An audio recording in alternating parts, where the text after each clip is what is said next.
కేకే రాజు గారు ఈ 4 సంవత్సరాలు 9 నెలలు కూడా ఆయన ఎమ్మెల్యే కాకపోయినా సరే ఎమ్మెల్యే కంటే ఎక్కువగా ప్రజల్లో మమేకమై తిరిగినటువంటి పరిస్థితులు మనం చూసాం. ప్రతి గడప కూడా ఎక్కడం జరిగింది. ప్రతి గడప కూడా ఎక్కి అక్కడ ఉన్నటువంటి కష్టసుఖాలు తెలుసుకొని వాళ్ళకి సంక్షేమ ఫలాలు అందించడం జరిగింది. ఏదైతే ఇప్పుడు మా మీద పోటీ చేస్తున్నటువంటి బీజేపీ అభ్యర్థి ఎవరైతే ఉన్నారో విష్ణుకుమార్ రాజు, మరి ఈరోజు ఆయన కంటెస్ట్ చేశాడు. ఈ 4 సంవత్సరాలు 9 నెలలు ఎక్కడికి వెళ్ళాడు? ఏదో వర్షానికి వానపాములు వచ్చినట్లుగా ఈరోజు ఎలక్షన్ వచ్చింది కనుక బయటకు వచ్చి నేను కూడా పోటీ చేస్తున్నానని చెప్పి చెప్పడం జరిగింది. అది ప్రజలు విశ్వసించరు. ఎవరైతే ప్రజల్లో ఉంటారో వారికే ప్రజలు పట్టం కడతారు.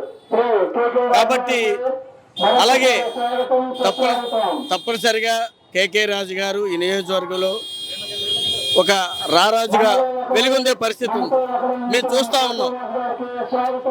అంతేకాకుండా బొత్స ఝాన్సీ గారు అనుభవజ్ఞులు. అంతేకాకుండా ఒక బెబ్బులు ఒకసారి ఎంపీగా, విజయనగరం ఇంకొకసారి ఎంపీగా, జిల్లా పరిషత్ చైర్మన్గా ఆవిడకున్నటువంటి అనుభవం. అంతేకాకుండా ఇది విశాఖపట్నం ఆవిడది పుట్టినిల్లు. మెట్టినిల్లు విజయనగరం అవ్వచ్చు, పుట్టినిల్లు విశాఖపట్నం. కాబట్టి ఆయన ఎవరైతే బొత్స సత్యనారాయణ గారు ఉన్నారో ఆయన అందరికీ సుపరిస్థితులు. ఆయన కష్టసుఖాల్లో ఉన్నటువంటి మనిషి, ఎవరు ఏ కష్టం వచ్చినా ఎటువంటి మనిషిలా ఆయన సాయం చేసినటువంటి పరిస్థితులు పాత రోజుల్లో ఉన్నాయి. కానీ తప్పనిసరిగా ఆ ఇంటికి ఒక చరిత్ర ఉంది. బొత్స ఝాన్సీ గారిని అడ్డుకునే పరిస్థితి ఎవరికీ లేదు. తప్పనిసరిగా ఆవిడ అత్యధిక మెజార్టీతో గెలబోయే పరిస్థితి ఉంది. ఈరోజు ప్రజల్లో ఆ స్పందన కనిపిస్తూ ఉన్నది. పొత్తు అంశం ప్రధానంగా చూసుకుంటే బొత్స ఝాన్సీ గారికి ఏమైనా ఇబ్బంది పడే పరిస్థితి ఉంది? పొత్తు అనేది మనం చూసాం. పొత్తులో పవన్ కళ్యాణ్ ఎటువంటి పరిస్థితి చేశాడు. 60-70 సీట్లని ఈరోజు 21కి వచ్చాడు. అప్పుడే ఆ పొత్తు ఇరిగిపోయిందని చెప్పేసి మనం చూస్తూ ఉన్నాం. కాబట్టి ఆ పొత్తు అనేది పనిచేయదు. తప్పనిసరిగా ఎంపీ ఎమ్మెల్యే అభ్యర్థి వైఎస్ఆర్ కాంగ్రెస్ పార్టీ తప్పనిసరిగా గెలుచుకుంటాం. ఎలా ఉండబోతుంది ఈసారి ఉత్తర నియోజకవర్గం సంబంధించి? ఎలా ఉండబోతుంది? ఎవరు గెలిచే అవకాశాలు ఎక్కువ ఉన్నాయి? ఎందుకంటే బీజేపీ అభ్యర్థిగా విష్ణుకుమార్ రాజు ఉన్నారు, వైసీపీ అభ్యర్థిగా కేకే రాజు గారు ఉన్నారు. ఇద్దరు ఎవరు గెలుస్తారంటారు ఈసారి 24 సంబంధించి? డెఫినెట్గా కేకే రాజు గారు గెలుస్తారు. కేకే రాజు ఎందుకు గెలుస్తారండి ఆయన? అతను గెలకపోయినా ఇంతకుముందు చాలా వర్క్ చేశారు. గట్టిగా 5 సంవత్సరాలు ఓడిపోయినా కూడా గట్టిగా తిరిగారు. జనాల్లో అందరిలో ఉన్నారు. విష్ణుకుమార్ రాజు కాదని కేకే రాజుకి ఎందుకు ఓటు వేయాలంటారు? విష్ణుకుమార్ రాజు మరి ముందుగా అప్పుడు ఎమ్మెల్యే గెలిచిన తర్వాత కూడా ఈ నియోజకవర్గాన్ని ఎప్పుడు పట్టించుకోలేదు. మళ్ళీ ఇప్పుడు కొత్తగా వచ్చి పార్టీలో టికెట్ ఇవ్వగలరు, మళ్ళీ కొత్తగా తిరుగుతున్నారు. ఇదే కేకే రాజు గారు టికెట్ ఇవ్వకపోయినా, టికెట్ ఇచ్చినా కూడా గట్టిగా కష్టపడ్డారు. ఓడిపోయినా కూడా గట్టిగా కష్టపడ్డారు. సింపతి ఉందండి కేకే రాజు గారి మీద? సింపతి ఉందా? ఓడిపోయారని సింపతి ఉందా? సింపతి ఉంది. కంపల్సరీ డెఫినెట్గా కేకే రాజు గారు భారీ మెజార్టీతో గెలుస్తారా? ఇంకే ఫ్యాక్టర్స్ కలిసి రావచ్చు ఆయనకి? కేకే రాజు గారికి బాగా తిరుగుతారు జనాల్లో. మంచి పనులు, మంచి అభివృద్ధి చేశారు. కొండవాళ్ళ ప్రాంతాల్లో మంచి రోడ్లు, గంట కదా, ఆ గంట ఒక్కరోజు కూడా కనబడలేదు. అది కాబట్టి కేకే రాజు గారికి డెఫినెట్గా విన్ అవుతారు. ఎమ్మెల్యేగా పనిచేశారు కదా ఎవరు, విష్ణుకుమార్ రాజు. అప్పుడు ఆయన టైంలో అభివృద్ధి బాగుందా? కేకే రాజు గారు ఓడిపోయినా బాగానే డెవలప్ చేశారా? కేకే రాజు గారు ఓడిపోయిన అభివృద్ధి ఇతనిదే బాగుంది. కొండవాళ్ళ ప్రాంతాల్లో బాగా పట్టించుకున్నారు. ప్రతి ఇంటింటికి కూడా, గడప కూడా, ప్రతి ఇల్లు కూడా టచ్ చేశారు సార్. డెఫినెట్గా గెలుస్తారు. డెఫినెట్గా గెలుస్తారు 100%. ముఖ్యమంత్రి ఎవరు అవుతారు ఆంధ్రప్రదేశ్? జగన్మోహన్ రెడ్డి గారు అవుతారు డెఫినెట్గా. నార్త్ గతంలో విష్ణుకుమార్ రాజు గెలుచుకున్నారు బీజేపీ. 2019లో గంటా శ్రీనివాసరావు టీడీపీ గెలిచింది. ఈసారి విష్ణుకుమార్ రాజు వర్సెస్ కేకే రాజు, బీజేపీ వర్సెస్ వైసీపీ ఉంది. ఎవరు గెలుస్తారు నాకు సంబంధించి అంటే ఏం చెప్తారు? నార్త్లో అయితే కేకే రాజు గారు వచ్చే అవకాశాలు బోల్డ్ ఉన్నాయి. ఎందుకంటే ఆయన 6 ఇయర్స్ నుంచి అదే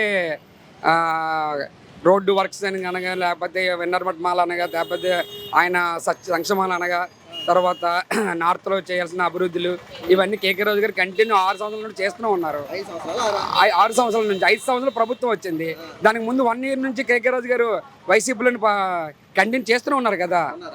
ఎక్కడ అలుపరలేదు కదా ఆయన. నేనున్నాను అని ప్రతిసారి ఆఫీస్లోకి వచ్చి ప్రతి ఒక్కరు ఎవరు వచ్చినా వాళ్ళు స్పందిస్తూనే ఉన్నారు కదా వాళ్ళు. కేకే రాజు గారు ఏదైనా మెడికల్గా అయినా, లేకపోతే రోడ్డు ప్రాబ్లమ్స్ అయినా, లేకపోతే జిమ్లు అయినా, పార్కులు అయినా, దేనికోసం వచ్చినా ఆయన 100% స్పందిస్తారు ఫస్ట్ ఆయన. అందుకని కేకే రాజు గారు వచ్చే అవకాశాలు ఉన్నాయి. గతంలో మరి ఎందుకు ఓడిపోయారు ఆయన? మరి గతంలో ఓడిపోయారంటే ఆయన 100% చేశారు, న్యాయం చేశారు. కానీ ఎందుకు ఓడిపోయారంటే ఎవరు చెప్పలేము. ఈసారి మాత్రం 100% వచ్చే అవకాశాలు ఉన్నాయి కాబట్టి ఆయన కంపల్సరీ గెలుస్తారు.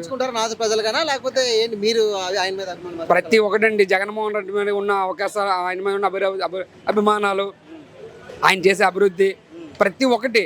ఇంక చూస్తున్నారు కదా, ఒక నెల అవుతుంది వాలంటీర్లు తీసేశారు. పెద్ద ముసలోళ్ళు పెద్దోళ్ళు అందరూ కలిపి చాలా ఇబ్బందులు పడుతున్నారు. ఈ నెల చాలు కదా ప్రభుత్వానికి మనం మెసేజ్ ఇవ్వడానికి. ఈ నెల ఎవరున్నారు? వాలంటీర్లు లేరు. ఉదయం 60 సంవత్సరాల ఆవిడ తెల్లారు 6 గంటలకు వెళ్తే సాయంత్రం 6 గంటలకు వచ్చింది పెన్షన్ తీసుకుని సచివాలయంకి.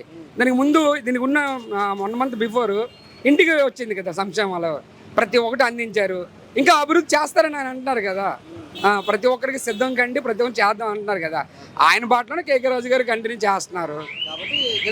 100% గెలుస్తారని మేము అభిప్రాయం. మేము గెలిపించుకుంటాం.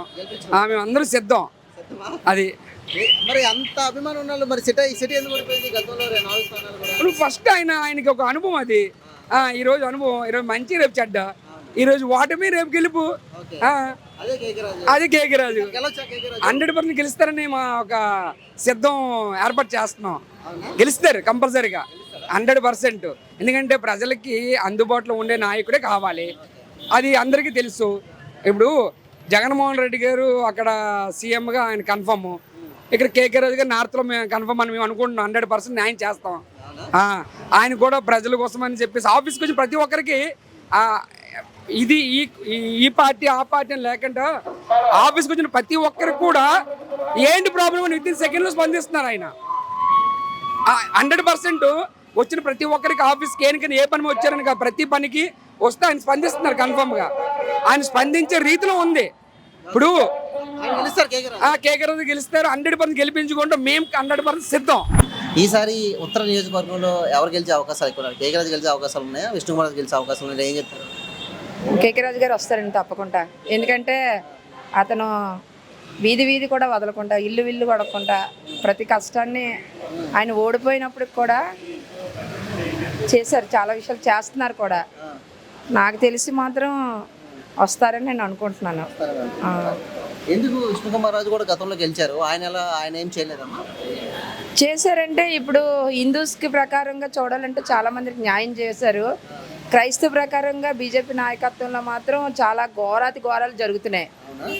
చర్చిల మీదకి ఎక్కి చర్చిలు తగలబెట్టడాలు, చర్చిల మీద జెండాలు ఎత్తడాలు, క్రైస్తవాన్ని ఏంటంటే పైకి రానివ్వకుండా ఆయన ఉంచడం, అది మాకు నచ్చలేదండి. అంటే బీజేపీ నాయకం అంటే ఇంకా వాళ్ళకి ఉన్న పొత్తు ఉంటుంది కదా, అందరికీ కలిసి చేస్తున్నట్టుగా. క్రైస్తవ ఓటు కావాలి కానీ క్రైస్తవులు మాత్రం బహిరంగ దేవుడిని ప్రార్థించుకోకూడదు, వాళ్ళు బైబిల్ పట్టుకుని వెళ్ళకూడదు, వాళ్ళు చర్చిల్లో ఉండకూడదు. అంటే అది చాలా కష్టం. బీజేపీ ప్రభుత్వం అంటే మోడీ ప్రభుత్వంలో మరి బీజేపీకి సంబంధించిన వ్యక్తులే కదండి. మరి ఆయన చేస్తున్నారంటే కింద వాళ్ళ నుంచి పై వారి వరకు ఒక ప్రమాణం ఉంటుంది కదా. మాకు బీజేపీతో కలిసాడు వరకు మరి చంద్రబాబు నాయుడు కూడా క్రైస్తవులకి పౌరత్వం లేదు, అలాగే ఇందులో కలాలి అందులో కలాలి అని చెప్తున్నారు కదా. మా జగన్ గారు అంటే మరి ఆయన పక్క క్రైస్తవులు కాబట్టి ఏదైనా ఆయన దేవుడి మీద ఆనుకొని అన్నీ చేస్తున్నారు కాబట్టి మా క్రైస్తవ ఓట్లన్నీ మాత్రం జగన్ గారికి తప్పకుండా వేస్తామండి.